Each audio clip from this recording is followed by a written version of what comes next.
Olá, galerinha! Como é que vocês estão? Tudo bem? Aqui quem fala é a professora enfermeira Juliana Guiano e hoje nós vamos dar continuidade à nossa segunda aula sobre a Lei 8080 e 8142. Vamos lá? Segue lá, me acompanha. Vamos lá. Aula passada eu te falei que o SUS ele é um grande guarda-chuva e ele é responsável por basicamente tudo que se refere à saúde.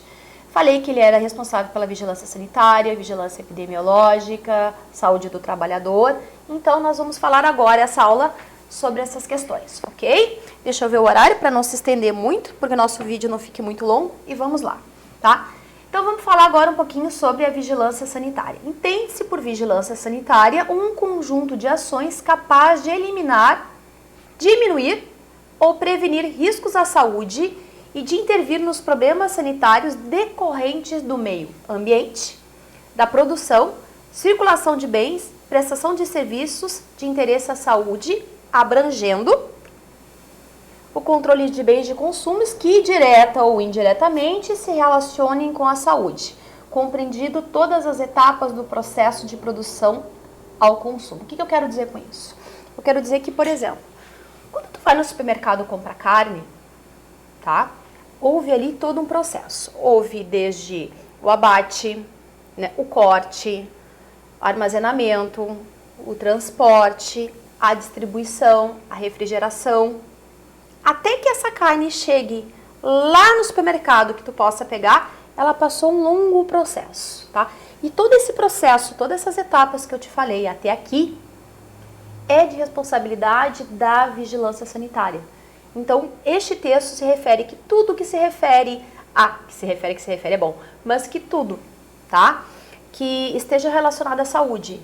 Por exemplo, a alimentação. A alimentação está associada à saúde. Então, tudo que for associado à saúde, o SUS, através da vigilância sanitária, que está embaixo do grande guarda-chuva do SUS, vai fiscalizar. Te dei o exemplo da carne.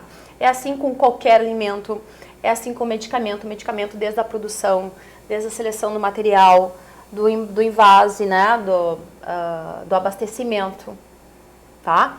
Da venda, do local, tudo é fiscalizado pelo SUS. Alimentos, medicações, a água é a mesma coisa, mas isso a gente vai ver mais adiante, tá? Também a vigilância sanitária também controla a prestação de serviços que se relacionam direto ou indiretamente com a saúde. Como é que o açougueiro está vestido? Qual é o equipamento de proteção individual, que é o EPI, que ele utiliza? Né? Como é que é feita a higienização das mãos? Como é que é feita a higienização do local? Então, a vigilância sanitária não se preocupa somente com o armazenamento, o transporte, a produção, a venda, tá? A venda que eu digo o acondicionamento, onde é que esse alimento ele é acondicionado no supermercado? Está na temperatura certa, no local certo? Como ele vai se preocupar também com o funcionário? Vamos dizer que se ele está utilizando o equipamento, porque daí já tem duas coisas, né? Tem a saúde do trabalhador, que envolve a utilização de equipamentos de proteção individual, e tem a parte da vigilância sanitária, está vestido adequadamente, está com o sapato adequado, o ambiente está adequado, a carne está sendo cortada no ambiente adequado, tudo isso a vigilância sanitária controla. Lembrando, vigilância sanitária, ela está subordinada à Secretaria de Saúde no município ou à Secretaria do Estado, a Secretaria de Saúde no Estado ou no Ministério da Saúde a nível federal, certo? E toda essa estrutura está embaixo do guarda-chuva do SUS. Então, tu já parou para pensar que quando tu vai comprar um alimento lá no mercado, tu está utilizando o SUS? Pois então, né? Fica a reflexão aí. Vamos adiante para a gente não se prolongar muito. No inciso 2, então, entende-se por vigilância epidemiológica, agora é vigilância epidemiológica, que também está no guarda-chuva do SUS, um conjunto de ações que proporcionam o conhecimento, guarda essa palavra aí. Conhecimento, a gente quer dizer o que com conhecimento? Nesse caso aqui, o conhecimento ele se refere ao estudo, pesquisas, estudos, então, faculdades, universidades, diversas instituições se utilizam das informações da vigilância epidemiológica para fazer estudos e pesquisas e artigos, tá? Então, por isso que a vigilância epidemiológica, ela é conhecida também por proporcionar um conhecimento. Proporciona também a detecção e prevenção de qualquer mudança nos fatores determinantes E condicionantes, lembra? Fatores determinantes e condicionantes da saúde, tudo que determina e condiciona a tua saúde. Então, ele é responsável pela detecção desses fatores, individual ou coletivo, com a finalidade de recomendar e adotar as medidas de prevenção e controle das doenças ou agravo. O que significa adotar as medidas de prevenção e controle de doenças? O que te vem à cabeça quando eu falo adotar medidas de prevenção e controle das doenças? Prevenção, orientação, tem mais uma outra coisa além da orientação na prevenção. Vacinação. Tem várias doenças que são imunopreveníveis. E tudo que se refere à vacinação está sob os cuidados da vigilância epidemiológica, tá? Então, a vigilância epidemiológica, ela vai avaliar o local, lá no município, ela vai entender como é que é a saúde e doença daquele município, quais são as doenças que afetam normalmente a população, porque o Brasil é muito grande, então tem doenças que se manifestam mais no norte, no nordeste, no sul, enfim, tá? Então, a vigilância epidemiológica vai fazer esse estudo, esses cuidados e vai orientar, vai direcionar o olhar da Secretaria da Saúde para determinados pontos, determinados agravos, tá? E quem é que faz isso? Quem é que pauta esse controle, esse olhar? A vigilância epidemiológica. Ó, aqui a gente teve uma endemia, uma pandemia, né? Tivemos situações, tivemos surtos, né? Por exemplo, deixa eu ver aqui uma situação. Nós tivemos agora uma grande pandemia, né? Que foi o Covid. Mas nós temos situações que são locais, que são doenças locais, né? Nós temos aí o sarampo, né? Várias doenças que estão voltando, que são imunopreveníveis. E tem doenças que são características de determinada região. Diante disso, diante deste olhar, deste estudo, deste conhecimento, a vigilância epidemiológica vai focar toda a força da Secretaria da Saúde do município naqueles determinantes, tá? Com o apoio da Secretaria da Saúde do Estado, beleza? De novo, inciso 3. Entende-se por saúde do trabalhador agora, para fins dessa lei, um conjunto de atividades que se destina através das ações da vigilância epidemiológica e sanitária. Lembra lá quando eu estava te explicando sobre vigilância sanitária, que eu te falei que quando era fiscalizado, por exemplo, um açougue, era visto a mesa, o ambiente, a geladeira, o frigorífico, inclusive os equipamentos de proteção individual do funcionário. Pois então, tá aqui. Não existe a vigilância epidemiológica, a vigilância sanitária, a saúde do trabalhador, tudo é trabalhado em conjunto, tá? Então, juntamente a vigilância, que é a saúde do trabalhador, juntamente com a vigilância sanitária e a vigilância epidemiológica, promovem ações de promoção, que tu já sabe, proteção da saúde dos trabalhadores, assim como visa a recuperação. Então, além de prevenir, né, se esse funcionário vir a se acidentar, ela vai se preocupar também com a recuperação e a reparação da saúde desse indivíduo, tá? Dos trabalhadores submetidos ao risco e agravo. Agravo significa doença, tá? Advindo das condições de trabalho, abrangendo assistência ao trabalhador vítima de acidente de trabalho ou portador de doença profissional e do trabalho, participação no âmbito da competência do Sistema Único de Saúde em estudos, pesquisas, tá? A saúde do trabalhador, ele te fornece esses dados. Então, tudo é contabilizado, tudo é notificado. E essas notificações, elas se transformam em estudos, tá?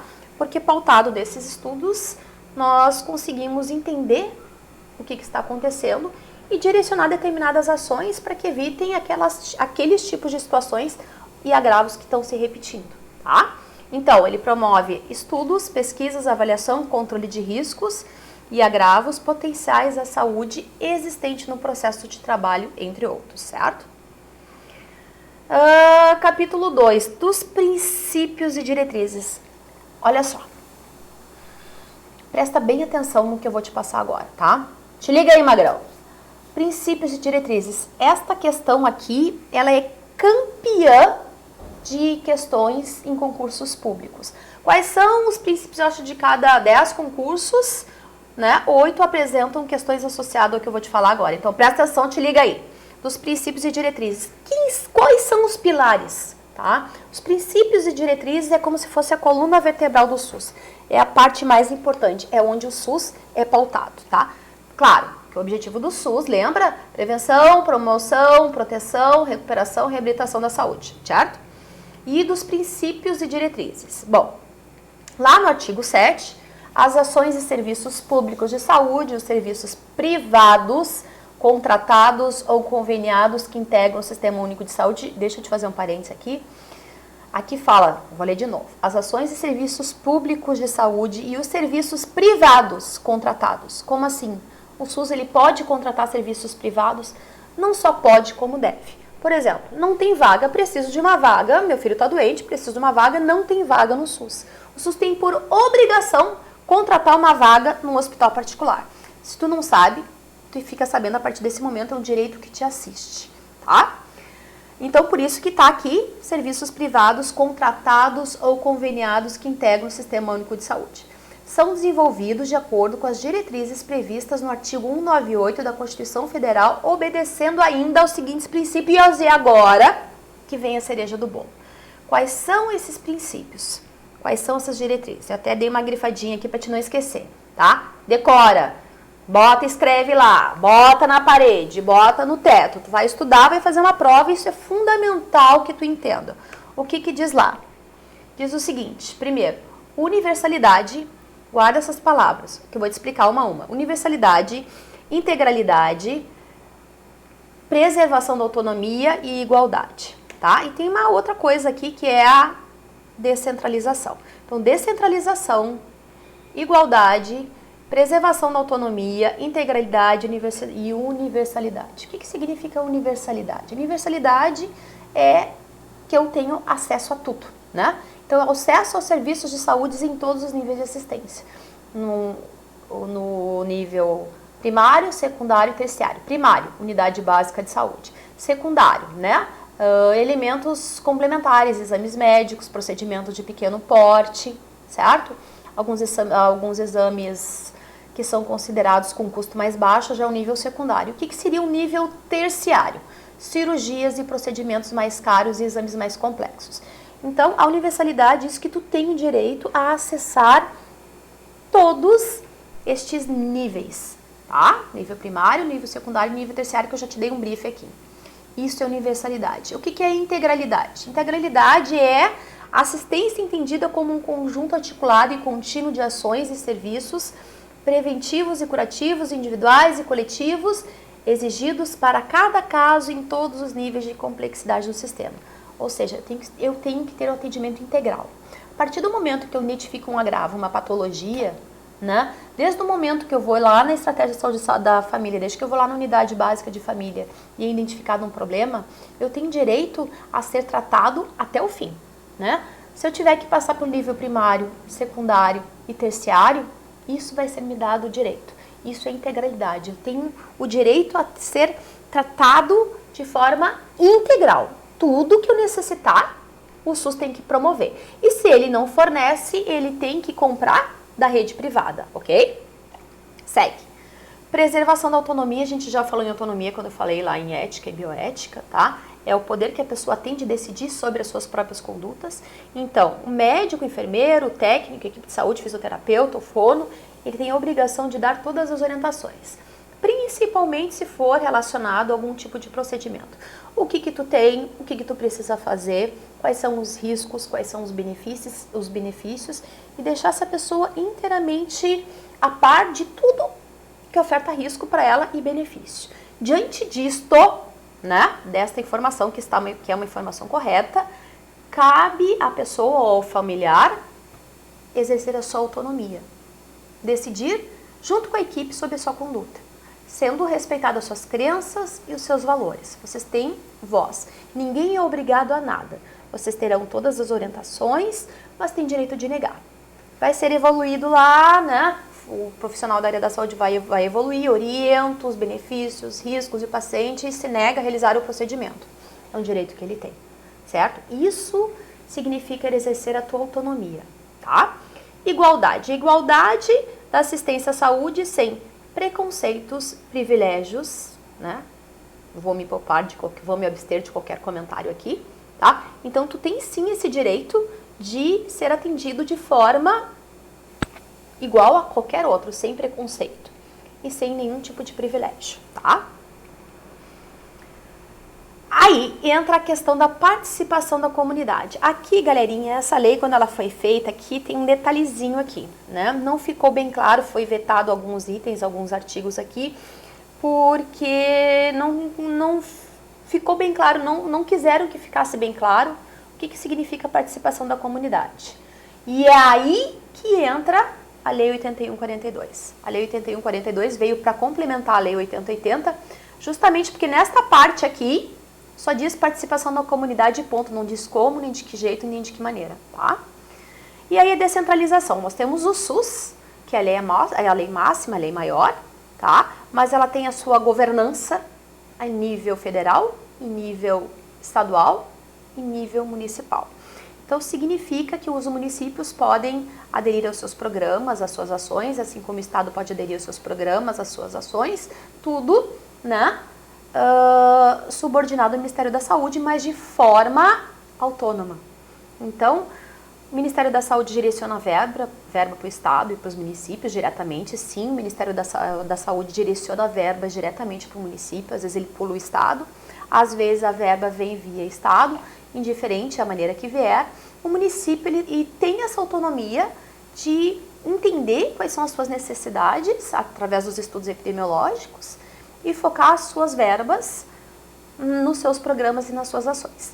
Detalhe, essas verbas que vêm do Ministério da Saúde, que vêm do Estado, elas são consultadas no Conselho de Saúde, seja no Conselho Municipal de Saúde, no Conselho Local de Saúde, tá? Estadual e federal, enfim. O que significa? O Conselho ele é composto por 3 grupos de pessoas, pelos gestores, pelos usuários e pelos trabalhadores. Todos têm o mesmo direito de voz. Então, nada é investido, nada é gasto sem passar pelo conselho. Então, é a única verba que é consultada à população de forma direta é nos conselhos de saúde, tá? Procura o teu conselho local de saúde na tua cidade. O conselho local, normalmente, ele acontece nas unidades básicas de saúde, tá? Tem os conselhos locais, tem um representante que vai para o conselho municipal, que tem representante que vai para o conselho estadual e assim sucessivamente. Lá é decidido o destino da verba pública para a área da saúde. Então, se tu não sabe, tu está sabendo agora e procura o teu conselho municipal, que tu tem direito a participar como usuário e tem voz ativa. Beleza? ênfase na descentralização, como eu acabei de te dizer, e regionalização e hierarquização da rede de serviços, como eu te falei agora, né? Esfera federal, estadual e municipal. As verbas destinadas individualmente, os municípios eles podem ter o foco que eles querem, desde que sejam aprovados pelo Conselho de Saúde, tá? Capítulo 3. Deixa eu ver em que artigo que nós estamos. Vamos ver quanto tempo já passou. Mais um pouquinho. Capítulo 3, da organização, da direção e da gestão. Aí aquilo, né? No artigo 8, as ações e serviços de saúde executados pelo Sistema Único de Saúde, seja diretamente ou mediante a participação complementar da iniciativa privada, eu já te falei sobre isso, que se o SUS não tem, compra da rede privada, serão organizados de forma regionalizada, hierarquizada, em níveis de complexidade crescente. Artigo 9. A direção do Sistema Único de Saúde é única, porém, contudo, entretanto, todavia, tá? Tem essa descentralização que eu já te falei. Mas essa direção única, essa direção do Sistema Único de Saúde do SUS, ela está pautada no inciso 1 do artigo 198 da Constituição Federal. Só para te entender onde é que a Lei 8080 entra na Constituição Federal. Ela entra lá no inciso 1 do artigo 198 da Constituição Federal, tá? É lá que deu a margem para a criação da Lei 8080. Para aí, exercida em cada esfera do governo pelos seguintes órgãos. Então, do âmbito da União, pelo Ministério da Saúde, que eu já te falei. No âmbito dos estados e do Distrito Federal, pelas respectivas secretarias de saúde ou órgão equivalente. E no âmbito municipal, pelas respectiva Secretaria de Saúde ou órgão equivalente. Artigo 10. Os municípios poderão constituir consórcios para desenvolver um conjunto de ações e serviços de saúde que lhe correspondem. O que significa isso? Tá? Significa que um município, por exemplo, eu sou de Cachoeirinha, estou gravando aqui de Cachoeirinha, e nós somos aqui referência em internação de UTI neonatal. Eu tenho dificuldade para falar essa palavra, UTI neonatológica, tá? No neonato. Por exemplo, aí Cachoeirinha faz consórcio com Viamão, que faz consórcio, nós temos um consórcio Gravataí, Cachoeirinha, Viamão, e tem outros municípios aí que eu prefiro não falar para não falar bobagem. E eu sei aqui que nós somos de referência em UTI, neonato, né, de neonato.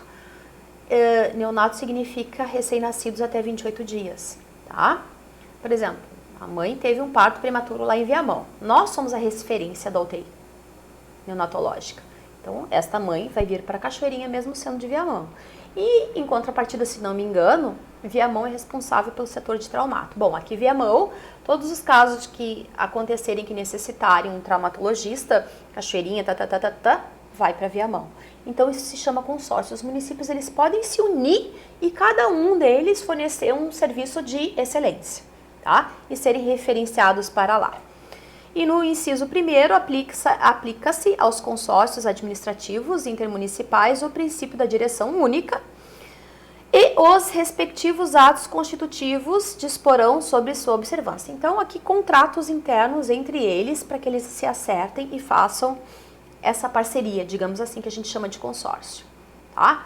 2. No nível municipal, o Sistema Único de Saúde, SUS, poderá organizar-se em distritos de forma a integrar e articular recursos, distritos, dentro de uma mesma cidade. Tá? Distrito Sul, Distrito Leste, Oeste, Norte, enfim. Então, dentro de uma mesma cidade, o SUS ele pode se organizar em distrito. Justamente para quê? Para entender a região, para melhorar o olhar, para saber o que cada um desses distritos tem como deficiências e tem como qualidades e tem necessidades específicas de investimento, tá? Então, ele pode ter esse distrito de forma a integrar e articular o recurso. Não, aqui é uma região mais pobre, a gente precisa um recurso maior para essa região aqui, né, em decorrência disso. Nesta aqui precisa mais isso. Então, dentro de um mesmo município, existem os distritos da Secretaria de Saúde. Tá? Aqui, no artigo 12, serão criadas comissões intersetoriais de âmbito nacional, subordinadas ao conselho, aí os conselhos que eu já te falei antes, nacional, saúde, integrados pelos ministérios e órgãos competentes e por entidades representativas da sociedade civil, aquilo que eu te falei. Os conselhos, eles são, eles funcionam, né, com estes 3 grupos, o trabalhador da área da saúde, o gestor e o usuário. Tá? Não existe conselho de saúde se não houver essa tripartite que a gente chama, tá? Parágrafo único, as comissões intersetoriais terão a finalidade de articular políticas e programas de interesse para a saúde cuja execução envolva área não compreendida no âmbito do Sistema Único de Saúde, tá? Então, essas comissões, elas podem também trabalhar situações em que não estão diretamente ligadas ao SUS, mas por envolver prevenção, promoção, proteção e recuperação, de certa maneira, de forma indireta, está envolvida sim, ok? Bom, das competências e da atribuição, eu vou te falar no próximo vídeo, que eu acho que esse aqui já ficou longo. Te vejo lá, que a pouquinho a gente se fala novamente. Beijo, tchau, tchau!